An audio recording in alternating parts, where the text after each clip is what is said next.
श्री परमात्मने नमः। श्री गणेशाय नमः। अथ श्री लक्ष्मीनारायण स्तोत्रम्। सत्यव्रतक्षेत्रललामभूतो बाहासरित्तिरविराजमानः मखिप्रकृष्टो ह्यरसाणि पालै नारायणो यत् विभाति लक्ष्म्या आत्रेयगोत्राम्बुधिपूर्णचन्द्रैः आचारशीलैरभितो वरिष्ठैः आशास्यमानः परभक्तियुक्तैः नारायणो भाति सहैव लक्ष्म्या श्रीवैष्णवाग्रेसरमाननीयाः आचार्यवर्या जगति प्रसिद्धाः सत्सम्प्रदाया वनबद्धदीक्षाः त्वया प्रदात्ता जगतां विभान्ति भाग्यं जगत्यामुपवर्णनीयं त्वदीयसेवा फलमामनन्ति अस्तोकदिव्याध्वरवेदि भोग्ये जाने ग्रहारे तव भाग्यमेतत् इष्टार्थसिद्ध्यै भवतोपदिष्टम् इष्ट्यादिकं भूरि कृतं हि यत्र यज्ञो हि नारायण नाम रूपः त्वमत्र भासीति विभावये त्वाम् आत्रेयगोत्रैकजनि प्रकृष्टाः द्विजत्वं प्रतिपद्यमानाः भूयस्तरां विष्णुपदे चरन्तः विभान्ति तुष्टस्त्वमिहासि भूत्यै नारायणत्वं रमया समेतः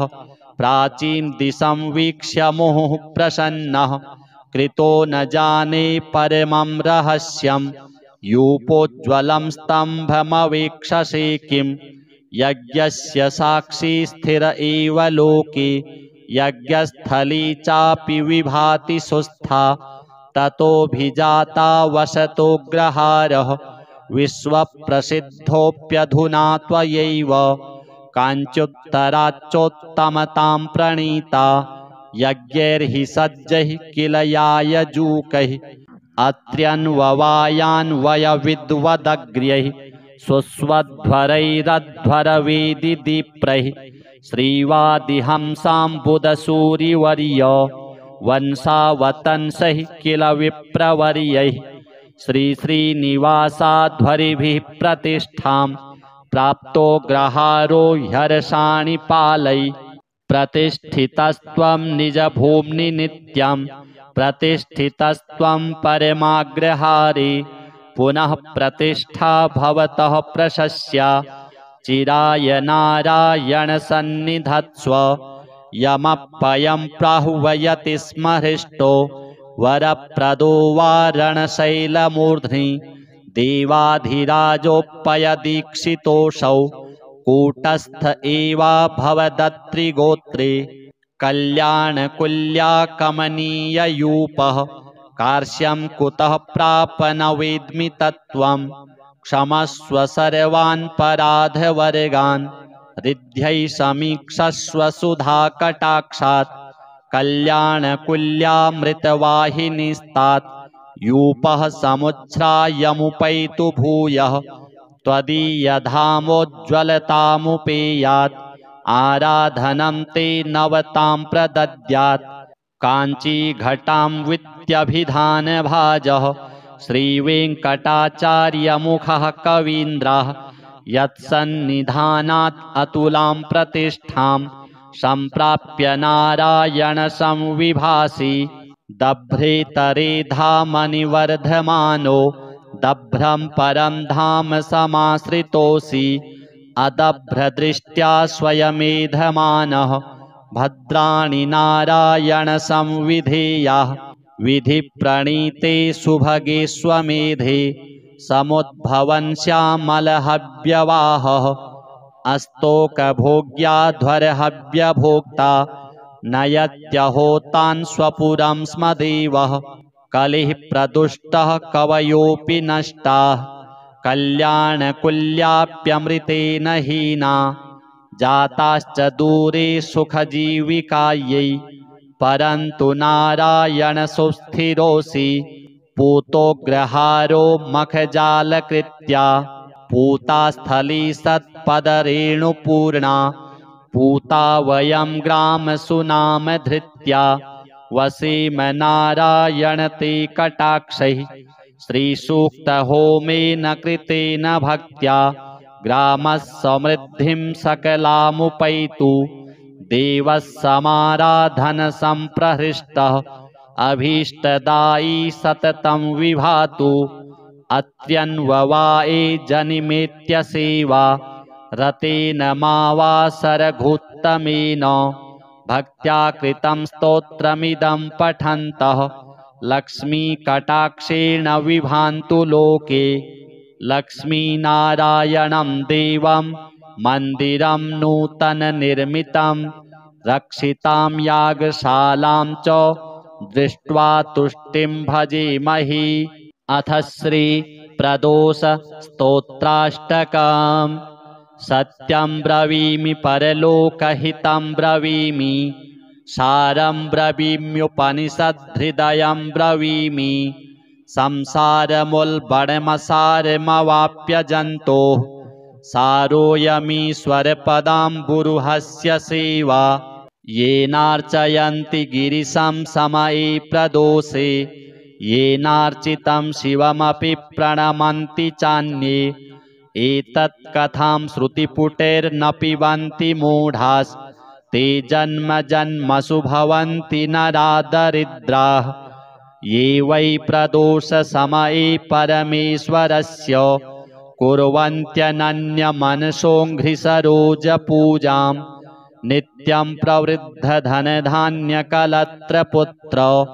सौभाग्यसम्पदधिकास्त इहैव लोके कैलासशैलभुवने त्रिजगज्जनित्रीं गौरीं निवेश्य कनकाचितरत्नपीठे नृत्यं विधातुमभिवाञ्छति शूलपाणौ देवाः प्रदोषसमये नु भजन्ति सर्वे वाग्देवी धृतवल्लकी शतमखो वेणुं दधत्पद्मजस्तालोन्निद्रकरो रमा भगवती गेयप्रयोगान्विता विष्णोः सान्द्रमृदङ्गवादनपटुर्देवाः समन्तात् स्थिताः सेवन्ते तमनुप्रदोषसमये देवं मृडानीपतिं गन्धर्वयक्षपतगोरगसिद्धसाध्य विद्याधरामरवराप्सरसां गणाश्च येऽन्ये त्रिलोकनिलया सह भूतवर्गाः प्राप्ते प्रदोषसमये हरपार्श्वसंस्थाः अतः प्रदोषे शिव एक एव पूज्योऽथ नान्ये हरिपद्मजाद्याः तस्मिन् महेशे विधिनेज्यमाने सर्वे प्रसीदन्ति सुराधिनाथाः एष ते तनयः पूर्व जन्मनि ब्रह्मणोत्तमः प्रतिग्रहैर्वयोनिन्ये न दानाद्यैः सुकर्मभिः अतो दारिद्र्यमापन्नः पुत्रस्ते द्विजभामिनी तद्दोषपरिहारार्थं शरणां यातु शङ्करम् सत्यव्रतक्षेत्रललामभूतो बाहासरित्तिरविराजमानः मखिप्रकृष्टो ह्यरसाणि पालै नारायणो यत् विभाति लक्ष्म्या आत्रेयगोत्राम्बुधिपूर्णचन्द्रैः आचारशीलैरभितो वरिष्ठैः आशास्यमानः परभक्तियुक्तैः नारायणो भाति सहैव लक्ष्म्या श्रीवैष्णवाग्रेसरमाननीयाः आचार्यवर्या जगति प्रसिद्धाः सत्सम्प्रदाया वनबद्धदीक्षाः त्वया प्रदात्ता जगतां विभान्ति भाग्यं जगत्यामुपवर्णनीयं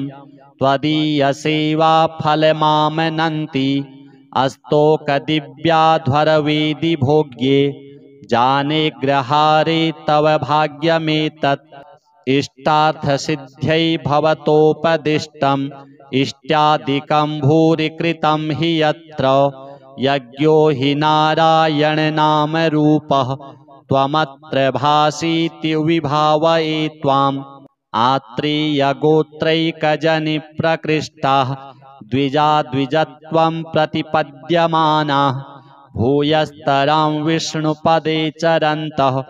विभान्ति तुष्टस्त्वमिहासि भूत्यै नारायणत्वं रमया समेतः प्राचीं दिशं वीक्ष्य मुहुः प्रसन्नः कृतो न जाने परमं रहस्यं यूपोज्ज्वलं स्तम्भमवेक्षसे किं यज्ञस्य साक्षी स्थिर एव लोके यज्ञस्थली चापि विभाति सुस्था ततोऽभिजाता वसतोऽग्रहारः विश्वप्रसिद्धोऽप्यधुना त्वयैव काञ्चुत्तराच्चोत्तमतां प्रणीता यज्ञैर्हि सज्जैः किल यायजूकैः अत्र्यन्ववायान्वयविद्वदग्र्यैः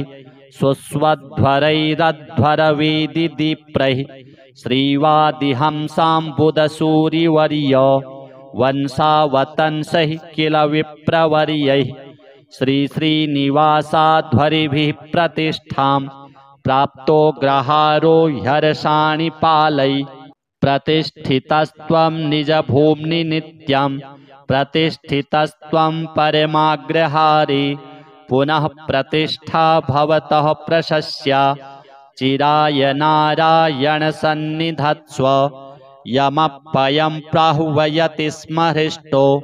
वरप्रदो वारणशैलमूर्ध्नि देवाधिराजोपयदीक्षितोऽसौ कूटस्थ एवाभवदत्रिगोत्रे कल्याणकुल्याकमनीययूपः कार्श्यं कुतः प्राप न वेद्मि तत्त्वं क्षमस्व सर्वान् पराधवर्गान् रिद्ध्यै समीक्षस्व सुधाकटाक्षात् कल्याणकुल्यामृतवाहिनीस्तात् यूपः समुच्छ्रायमुपैतु भूयः त्वदीयधामोज्ज्वलतामुपेयात् आराधनं ते नवतां प्रदद्यात् काञ्चीघटां वित्यभिधानभाजः श्रीवेङ्कटाचार्यमुखः कवीन्द्रः यत्सन्निधानात् अतुलां प्रतिष्ठां सम्प्राप्य नारायण संविभासि दभ्रेतरे धामनिवर्धमानो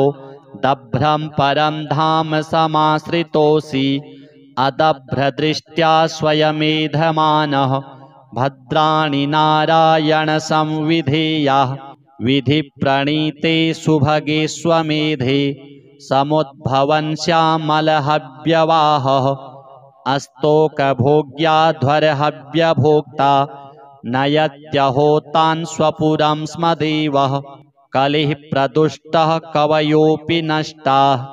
कल्याणकुल्याप्यमृतेन हीना जाताश्च दूरे सुखजीविकायै परन्तु नारायण सुस्थिरोऽसि पूतोऽग्रहारो मखजालकृत्या पूतास्थली सत्पदरेणुपूर्णा पूता वयं ग्रामसुनामधृत्या वसेम नारायण ते कटाक्षैः श्रीसूक्तहोमेन कृतेन भक्त्या ग्रामः समृद्धिं सकलामुपैतु देवः समाराधन सम्प्रहृष्टः अभीष्टदायी सततं विभातु अत्यन्ववाये जनिमेत्य सेवा रतेन मावासरघुत्तमेन भक्त्या कृतं स्तोत्रमिदं पठन्तः लक्ष्मीकटाक्षेण विभान्तु लोके लक्ष्मीनारायणं देवं मन्दिरं नूतननिर्मितं रक्षितां यागशालां च दृष्ट्वा तुष्टिं भजेमहि अथ श्रीप्रदोषस्तोत्राष्टकम् सत्यं ब्रवीमि परलोकहितं ब्रवीमि सारं ब्रवीम्युपनिषद्धृदयं ब्रवीमि संसारमुल्बणमसारमवाप्य जन्तोः सारोऽयमीश्वरपदाम्बुरुहस्य सेवा येनार्चयन्ति गिरिशं समये प्रदोषे येनार्चितं शिवमपि प्रणमन्ति चान्ये एतत् कथां श्रुतिपुटैर्न पिबन्ति मूढास्ते जन्म जन्मसु भवन्ति नरा दरिद्राः ये वै प्रदोषसमये परमेश्वरस्य कुर्वन्त्यनन्यमनसोऽघ्रिसरोजपूजां नित्यं प्रवृद्धधनधान्यकलत्रपुत्र सौभाग्यसम्पदधिकास्त इहैव लोके कैलासशैलभुवने त्रिजगज्जनित्रीं गौरीं निवेश्य कनकाचितरत्नपीठे नृत्यं विधातुमभिवाञ्छति शूलपाणौ देवाः प्रदोषसमये नु भजन्ति सर्वे वाग्देवी धृतवल्लकी शतमखो वेणुं दधत्पद्मजस्तालोन्निद्रकरो रमा भगवती गेयप्रयोगान्विता विष्णोः सान्द्रमृदङ्गवादनपटुर्देवाः समन्तात् स्थिताः सेवन्ते तमनुप्रदोषसमये देवं मृडानीपतिं गन्धर्वयक्षपतगोरगसिद्धसाध्य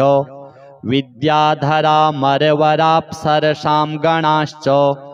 ये नेत्रिलोकनिलया सह भूतवर्गाः प्राप्ते प्रदोषसमये हरपार्श्वसंस्थाः अतः प्रदोषे शिव एक एव पूज्योऽथ नान्ये हरिपद्मजाद्याः तस्मिन् महेशे विधिनेज्यमाने सर्वे प्रसीदन्ति सुराधिनाथाः एष ते तनयः पूर्व जन्मनि ब्रह्मणोत्तमः प्रतिग्रहैर्वयोनिन्ये न दानाद्यैः सुकर्मभिः अतो दारिद्र्यमापन्नः पुत्रस्ते द्विजभामिनी तद्दोषपरिहारार्थं शरणां यातु शङ्करम् सत्यव्रतक्षेत्रललामभूतो बाहासरित्तिरविराजमानः मखिप्रकृष्टो ह्यरसाणि पालै नारायणो यत् विभाति लक्ष्म्या आत्रेयगोत्राम्बुधिपूर्णचन्द्रैः आचारशीलैरभितो वरिष्ठैः आशास्यमानः परभक्तियुक्तैः नारायणो भाति सहैव लक्ष्म्या श्रीवैष्णवाग्रेसरमाननीयाः आचार्यवर्या जगति प्रसिद्धाः सत्सम्प्रदाया वनबद्धदीक्षाः त्वया प्रदात्ता जगतां विभान्ति भाग्यं जगत्यामुपवर्णनीयं त्वदीयसेवा फलमामनन्ति अस्तोकदिव्याध्वरवेदि भोग्ये जाने ग्रहारे तव भाग्यमेतत् इष्टार्थसिद्ध्यै भवतोपदिष्टम् इष्ट्यादिकं भूरि कृतं हि यत्र यज्ञो हि नारायणनामरूपः त्वमत्र भासीति विभावये त्वाम् आत्रेयगोत्रैकजनिप्रकृष्टाः द्विजा द्विजत्वं प्रतिपद्यमानाः भूयस्तरां विष्णुपदे चरन्तः विभान्ति तुष्टस्त्वमिहासि भूत्यै नारायणत्वं रमया समेतः प्राचीं दिशं वीक्ष्य मुहुः प्रसन्नः कृतो न जाने परमं रहस्यं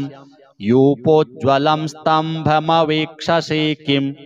यज्ञस्य साक्षी स्थिर एव लोके यज्ञस्थली चापि विभाति सुस्था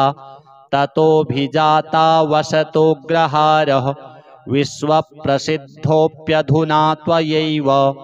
काञ्चुत्तराच्चोत्तमतां प्रणीता यज्ञैर्हि सज्जैः किल यायजूकैः अत्र्यन्ववायान्वयविद्वदग्र्यैः सुस्वध्वरैरध्वरवेदिदीप्रैः श्रीवादिहंसाम्बुदसूरिवर्य वंशावतंसैः किल विप्रवर्यैः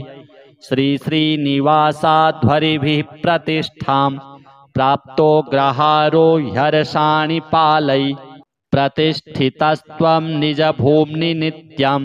प्रतिष्ठितस्त्वं परमाग्रहारे पुनः प्रतिष्ठा भवतः प्रशस्या चिराय नारायण सन्निधत्स्व यमप्पयं प्राहुवयति स्म हृष्टो वरप्रदो वारणशैलमूर्ध्नि देवाधिराजोपयदीक्षितोऽसौ कूटस्थ एवाभवदत्रिगोत्रे कल्याणकुल्या कमनीययूपः कार्श्यं कुतः प्राप न वेद्मि तत्त्वं क्षमस्व सर्वान् पराधवर्गान् रिद्ध्यै समीक्षस्व सुधाकटाक्षात् कल्याणकुल्यामृतवाहिनीस्तात् यूपः समुच्छ्रायमुपैतु भूयः त्वदीयधामोज्ज्वलतामुपेयात् आराधनं ते नवतां प्रदद्यात् काञ्चीघटां वित्यभिधानभाजः श्रीवेङ्कटाचार्यमुखः कवीन्द्रः यत्सन्निधानात् अतुलां प्रतिष्ठां सम्प्राप्य नारायण संविभासि दभ्रेतरे धामनिवर्धमानो दभ्रं परं धाम समाश्रितोऽसि अदभ्रदृष्ट्या स्वयमेधमानः भद्राणि नारायण संविधेयाः विधिप्रणीते सुभगे स्वमेधे समुद्भवन् श्यामलहव्यवाहः अस्तोकभोग्याध्वरहव्यभोक्ता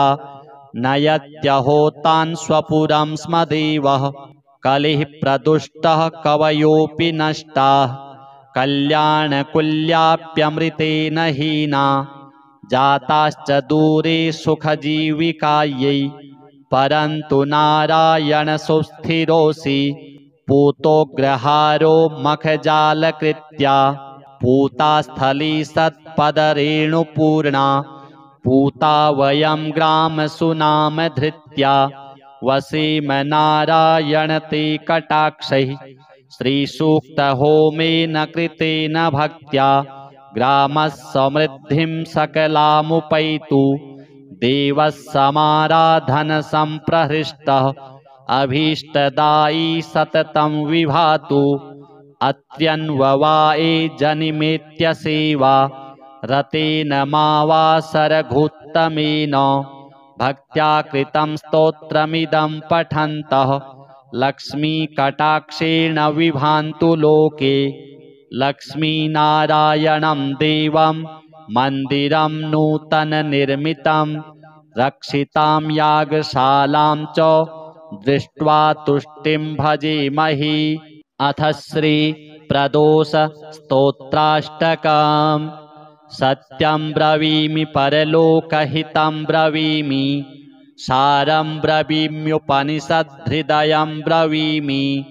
संसारमुल्बणमसारमवाप्य जन्तोः सारोऽयमीश्वरपदाम्बुरुहस्य सेवा येनार्चयन्ति गिरिशं समये प्रदोषे येनार्चितं शिवमपि प्रणमन्ति चान्ये एतत् कथां श्रुतिपुटैर्न पिबन्ति मूढास्ते जन्म जन्मसु भवन्ति नरादरिद्राः ये वै प्रदोषसमये परमेश्वरस्य कुर्वन्त्यनन्यमनसोऽङ्घ्रिसरोजपूजां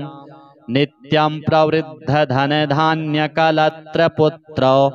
सौभाग्यसम्पदधिकास्त इहैव लोके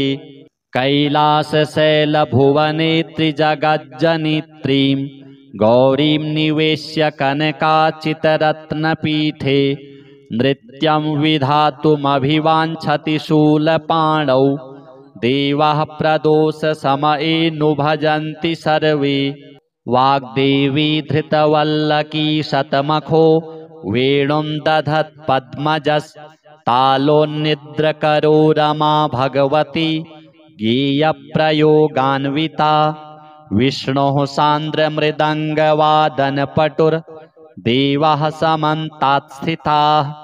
सेवन्ते तमनुप्रदोषसमये देवं मृडानीपतिं गन्धर्वयक्षपतगोरगसिद्धसाध्यो विद्याधरामरवराप्सरसां गणाश्च येऽन्ये त्रिलोकनिलया सह भूतवर्गाः प्राप्ते प्रदोषसमये हरपार्श्वसंस्थाः। अतः प्रदोषे शिव एक एव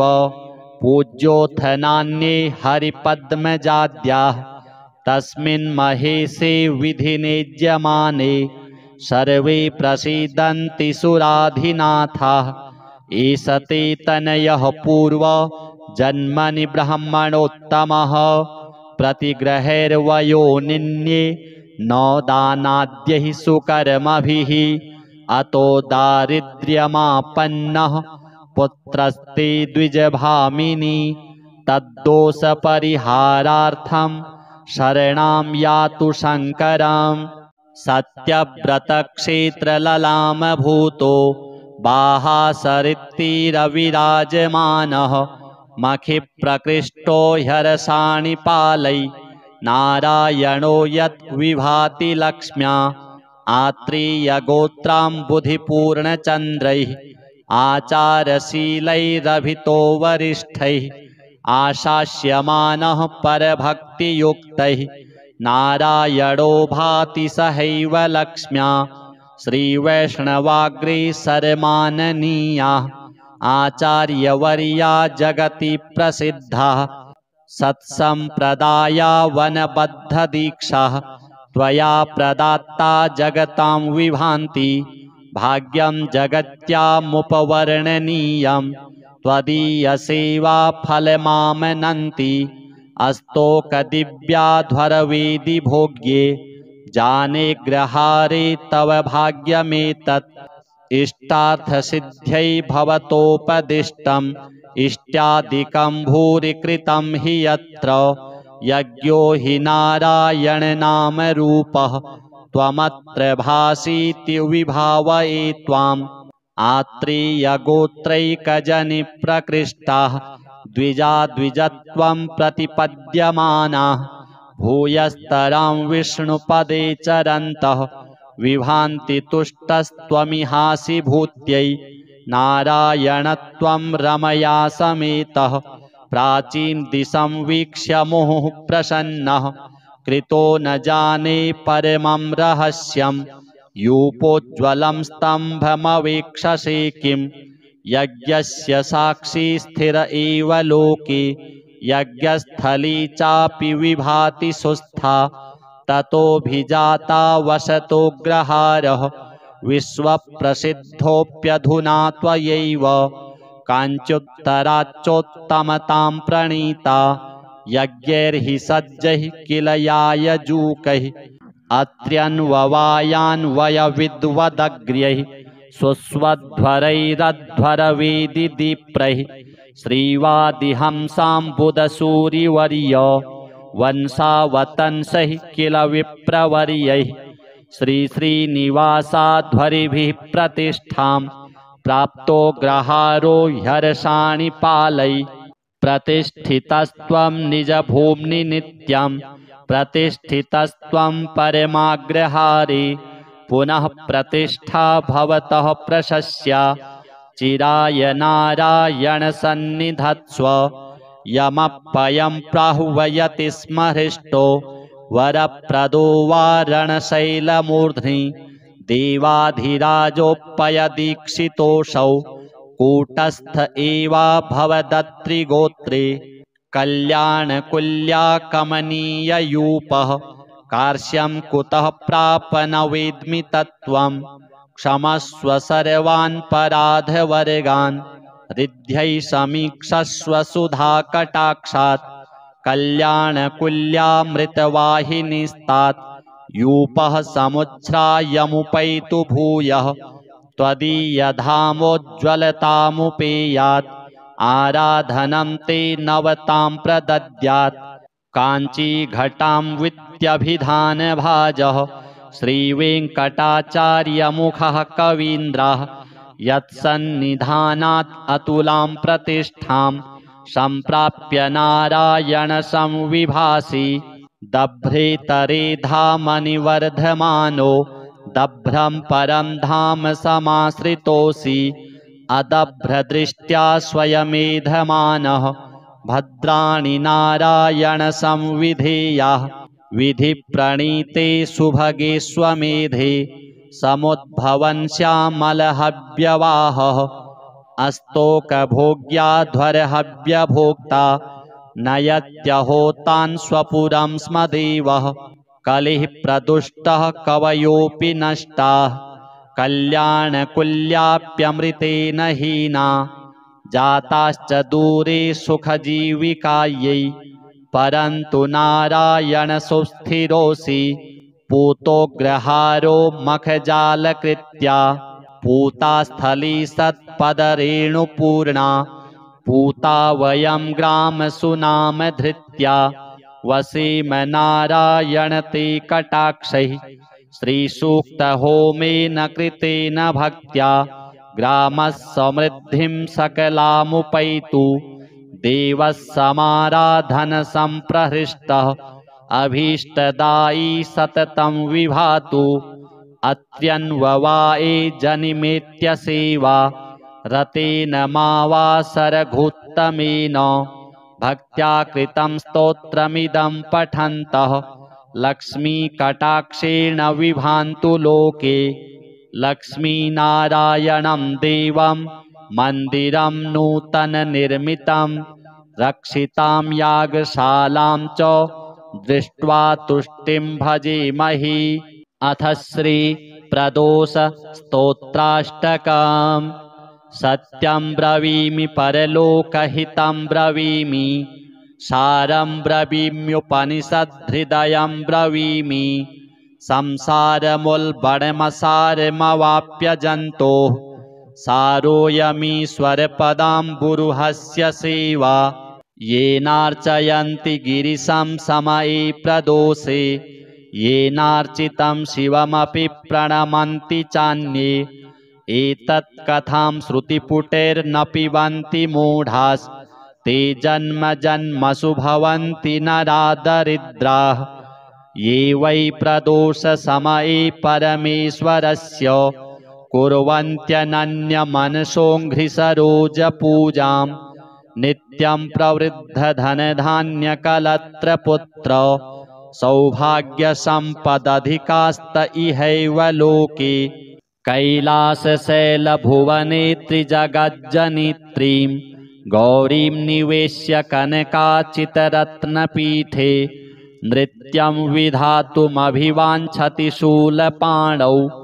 देवाः प्रदोषसमये नु भजन्ति सर्वे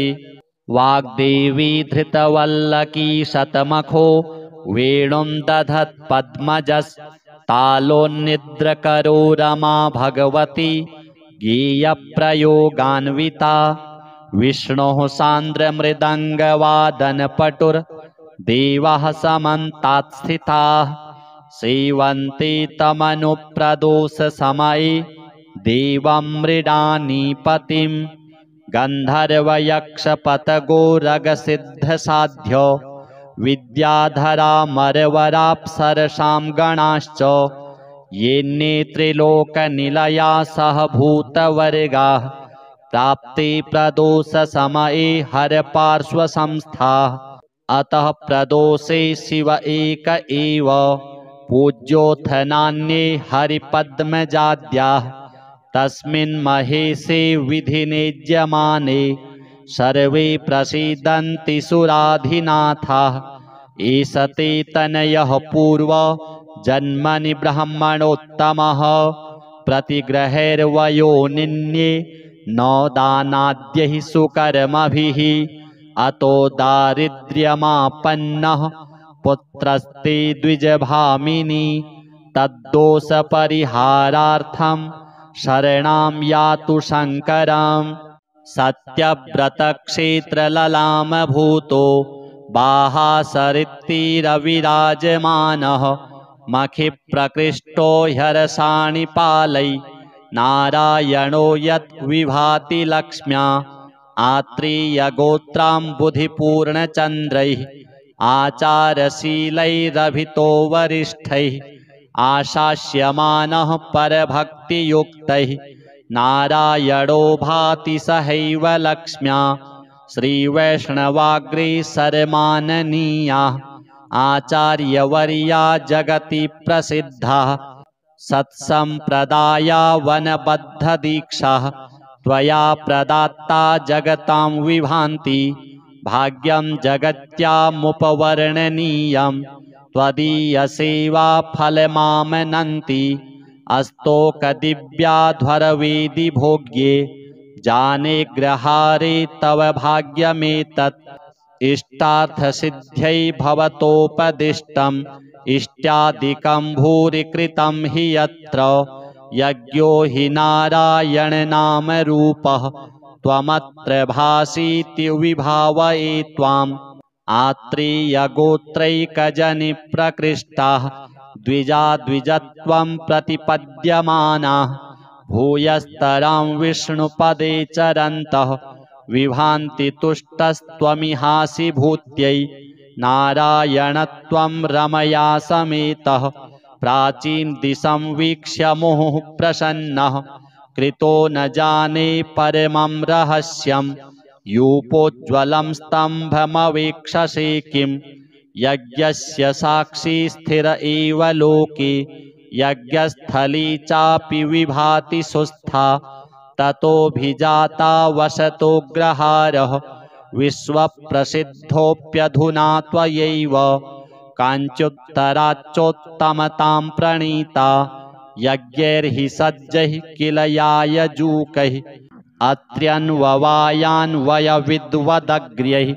सुस्वध्वरैरध्वरवेदिदीप्रैः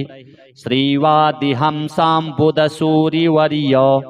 वंशावतंसैः किल विप्रवर्यैः श्रीश्रीनिवासाध्वरिभिः प्रतिष्ठां प्राप्तो ग्रहारो ह्यर्षाणिपालै प्रतिष्ठितस्त्वं निजभूम्नि नित्यं प्रतिष्ठितस्त्वं परमाग्रहारे पुनः प्रतिष्ठा भवतः प्रशस्या चिराय नारायण सन्निधत्स्व यमप्पयं प्राहुवयति स्म हृष्टो वरप्रदो वारणशैलमूर्ध्नि देवाधिराजोपयदीक्षितोऽसौ कूटस्थ एवाभवदत्रिगोत्रे कल्याणकुल्या कमनीययूपः कार्श्यं कुतः प्राप न वेद्मि तत्त्वं क्षमस्व सर्वान् पराधवर्गान् रिद्ध्यै समीक्षस्व सुधाकटाक्षात् कल्याणकुल्यामृतवाहिनीस्तात् यूपः समुच्छ्रायमुपैतु भूयः त्वदीयधामोज्ज्वलतामुपेयात् आराधनं ते नवतां प्रदद्यात् काञ्चीघटां वित्यभिधानभाजः श्रीवेङ्कटाचार्यमुखः कवीन्द्रः यत्सन्निधानात् अतुलां प्रतिष्ठां सम्प्राप्य नारायण संविभासि दभ्रेतरे धामनिवर्धमानो दभ्रं परं धाम समाश्रितोऽसि अदभ्रदृष्ट्या स्वयमेधमानः भद्राणि नारायण संविधेयाः विधिप्रणीते सुभगे स्वमेधे समुद्भवन् श्यामलहव्यवाहः अस्तोकभोग्याध्वरहव्यभोक्ता नयत्यहोतान् स्वपुरं स्म देवः कलिः प्रदुष्टः कवयोऽपि नष्टाः कल्याणकुल्याप्यमृतेन हीना जाताश्च दूरे सुखजीविकायै परन्तु नारायण सुस्थिरोऽसि पूतोऽग्रहारो मखजालकृत्या पूतास्थली सत्पदरेणुपूर्णा पूता वयं ग्रामसुनामधृत्या वसेम नारायण ते कटाक्षैः श्रीसूक्तहोमेन कृतेन भक्त्या ग्रामः समृद्धिं सकलामुपैतु देवः समाराधन संप्रहृष्टः अभीष्टदायी सततं विभातु अत्यन्ववाये जनिमेत्य सेवा रतेन मावासरघुत्तमेन भक्त्या कृतं स्तोत्रमिदं पठन्तः लक्ष्मीकटाक्षेण विभान्तु लोके लक्ष्मीनारायणं देवं मन्दिरं नूतननिर्मितं रक्षितां यागशालां च दृष्ट्वा तुष्टिं भजेमहि। अथ श्रीप्रदोष स्तोत्राष्टकम्। सत्यं ब्रवीमि परलोकहितं ब्रवीमि सारं ब्रवीम्युपनिषद्धृदयं ब्रवीमि संसारमुल्बणमसारमवाप्य जन्तोः सारोऽयमीश्वरपदाम्बुरुहस्य सेवा येनार्चयन्ति गिरिशं समये प्रदोषे येनार्चितं शिवमपि प्रणमन्ति चान्ये एतत् कथां श्रुतिपुटैर्न पिबन्ति मूढास्ते जन्म जन्मसु भवन्ति नरा दरिद्राः ये वै प्रदोषसमये परमेश्वरस्य कुर्वन्त्यनन्यमनसोऽङ्घ्रिसरोजपूजां नित्यं प्रवृद्धधनधान्यकलत्रपुत्र सौभाग्यसम्पदधिकास्त इहैव लोके कैलासशैलभुवने त्रिजगज्जनित्रीं गौरीं निवेश्य कनकाचितरत्नपीठे नृत्यं विधातुमभिवाञ्छति शूलपाणौ देवाः प्रदोषसमये नु भजन्ति सर्वे वाग्देवी धृतवल्लकी शतमखो वेणुं दधत्पद्मजस्तालोन्निद्रकरो रमा भगवती गेयप्रयोगान्विता विष्णोः सान्द्रमृदङ्गवादनपटुर्देवाः समन्तात् स्थिताः सेवन्ते तमनुप्रदोषसमये देवं मृडानीपतिं गन्धर्वयक्षपतगोरगसिद्धसाध्य विद्याधरामरवराप्सरसां गणाश्च ये नेत्रिलोकनिलया सह भूतवर्गाः प्राप्ते प्रदोषसमये हरपार्श्वसंस्थाः अतः प्रदोषे शिव एक एव पूज्योऽथ नान्ये हरिपद्मजाद्याः तस्मिन् महेशे विधिनिज्यमाने सर्वे प्रसीदन्ति सुराधिनाथाः एष ते तनयः पूर्व जन्मनि ब्रह्मणोत्तमः प्रतिग्रहैर्वयोनिन्ये न दानाद्यैः सुकर्मभिः अतो दारिद्र्यमापन्नः पुत्रस्ते द्विजभामिनी तद्दोषपरिहारार्थं शरणां यातु शङ्कर सत्यव्रतक्षेत्रललामभूतो बाहासरित्तिरविराजमानः मखिप्रकृष्टो ह्यरसाणि पालै नारायणो यत् विभाति लक्ष्म्या आत्रेयगोत्राम्बुधिपूर्णचन्द्रैः आचारशीलैरभितो वरिष्ठैः आशास्यमानः परभक्तियुक्तैः नारायणो भाति सहैव लक्ष्म्या श्रीवैष्णवाग्रे शरमाननीयाः आचार्यवर्या जगति प्रसिद्धाः सत्सम्प्रदाया वनबद्धदीक्षाः त्वया प्रदात्ता जगतां विभान्ति भाग्यं जगत्यामुपवर्णनीयं त्वदीयसेवा फलमामनन्ति अस्तोकदिव्याध्वरवेदि भोग्ये जाने ग्रहारे तव भाग्यमेतत् इष्टार्थसिद्ध्यै भवतोपदिष्टम् इष्ट्यादिकं भूरि कृतं हि यत्र यज्ञो हि नारायणनामरूपः त्वमत्र भासीति विभावये त्वाम् आत्रेयगोत्रैकजनिप्रकृष्टाः द्विजा द्विजत्वं प्रतिपद्यमानाः भूयस्तरां विष्णुपदे चरन्तः विभान्ति तुष्टस्त्वमिहासि भूत्यै नारायणत्वं रमया समेतः प्राचीं दिशं वीक्ष्य मुहुः प्रसन्नः कृतो न जाने परमं रहस्यं यूपोज्ज्वलं स्तम्भमवीक्षसे किं यज्ञस्य साक्षी स्थिर एव लोके यज्ञस्थली चापि विभाति सुस्था ततोऽभिजाता वसतोऽग्रहारः विश्वप्रसिद्धोऽप्यधुना त्वयैव काञ्चुत्तराच्चोत्तमतां प्रणीता यज्ञैर्हि सज्जैः किल यायजूकैः अत्र्यन्ववायान्वयविद्वदग्र्यैः सुस्वध्वरैरध्वरवेदिदीप्रैः श्रीवादिहंसाम्बुदसूरिवर्य वंशावतंसैः किल विप्रवर्यैः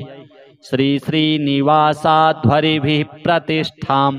प्राप्तो ग्रहारो ह्यर्षाणिपालैः प्रतिष्ठितस्त्वं निजभूम्नि नित्यं प्रतिष्ठितस्त्वं परमाग्रहारे पुनः प्रतिष्ठा भवतः प्रशस्या चिराय नारायण सन्निधत्स्व यमप्ययं प्राहुवयति स्म हृष्टो वरप्रदो वारणशैलमूर्ध्नि देवाधिराजोपयदीक्षितोऽसौ कूटस्थ एवाभवदत्रिगोत्रे कल्याणकुल्या कमनीययूपः कार्श्यं कुतः प्राप न वेद्मि तत्त्वं क्षमस्व सर्वान् पराधवर्गान् रिद्ध्यै समीक्षस्व सुधाकटाक्षात् कल्याणकुल्यामृतवाहिनीस्तात् यूपः समुच्छ्रायमुपैतु भूयः त्वदीयधामोज्ज्वलतामुपेयात् आराधनं ते नवतां प्रदद्यात् काञ्चीघटां वित्यभिधानभाजः श्रीवेङ्कटाचार्यमुखः कवीन्द्रः यत्सन्निधानात् अतुलां प्रतिष्ठां सम्प्राप्य नारायण संविभासि दभ्रेतरे धामनिवर्धमानो दभ्रं परं धाम समाश्रितोऽसि अदभ्रदृष्ट्या स्वयमेधमानः भद्राणि नारायण संविधेयाः विधिप्रणीते सुभगे स्वमेधे समुद्भवन् श्यामलहव्यवाहः अस्तोकभोग्याध्वरहव्यभोक्ता नयत्यहोतान् स्वपुरं स्म देवः कलिः प्रदुष्टः कवयोऽपि नष्टाः कल्याणकुल्याप्यमृतेन हीना जाताश्च दूरे सुखजीविकायै परन्तु नारायण सुस्थिरोऽसि पूतोऽग्रहारो मखजालकृत्या पूतास्थली सत्पदरेणुपूर्णा पूता वयं ग्रामसुनामधृत्या वसेम नारायण ते कटाक्षैः श्रीसूक्तहोमेन कृतेन भक्त्या ग्रामः समृद्धिं सकलामुपैतु देवः समाराधन सम्प्रहृष्टः अभीष्टदायी सततं विभातु अत्यन्ववाये जनिमेत्य सेवा रतेन मावासरघुत्तमेन भक्त्या कृतं स्तोत्रमिदं पठन्तः लक्ष्मीकटाक्षेण विभान्तु लोके लक्ष्मीनारायणं देवं मन्दिरं नूतननिर्मितं रक्षितां यागशालां च दृष्ट्वा तुष्टिं भजेमहि। अथ श्रीप्रदोषस्तोत्राष्टकम्। सत्यं ब्रवीमि परलोकहितं ब्रवीमि सारं ब्रवीम्युपनिषद्धृदयं ब्रवीमि संसारमुल्बणमसारमवाप्य जन्तोः सारोऽयमीश्वरपदाम्बुरुहस्य सेवा येनार्चयन्ति गिरिशं समये प्रदोषे येनार्चितं शिवमपि प्रणमन्ति चान्ये एतत्कथां श्रुतिपुटैर्न पिबन्ति मूढास्ते जन्म जन्मसु भवन्ति नरादरिद्राः ये वै प्रदोषसमये परमेश्वरस्य कुर्वन्त्यनन्यमनसोऽङ्घ्रिसरोजपूजां नित्यं प्रवृद्धधनधान्यकलत्रपुत्र सौभाग्यसम्पदधिकास्त इहैव लोके कैलासशैलभुवने त्रिजगज्जनित्रीं गौरीं निवेश्य कनकाचितरत्नपीठे नृत्यं विधातुमभिवाञ्छति शूलपाणौ देवाः प्रदोषसमये सर्वे वाग्देवी धृतवल्लकी शतमखो वेणुं दधत्पद्मजस्तालोन्निद्रकरो रमा भगवती गेयप्रयोगान्विता विष्णोः सान्द्रमृदङ्गवादनपटुर्देवाः समन्तात् स्थिताः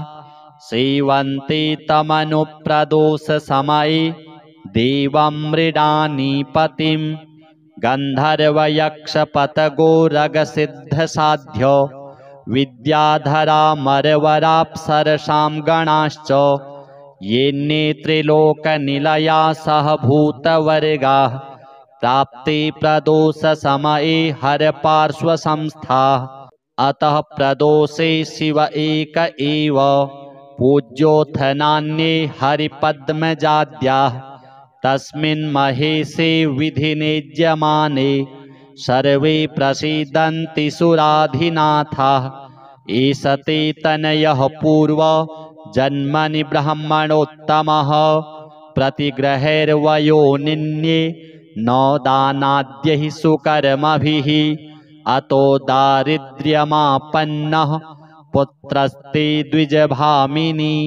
तद्दोषपरिहारार्थं शरणां यातु शङ्कर सत्यव्रतक्षेत्रललामभूतो बाहासरित्तिरविराजमानः मखिप्रकृष्टो ह्यरसाणिपालै नारायणो यत् विभाति लक्ष्म्या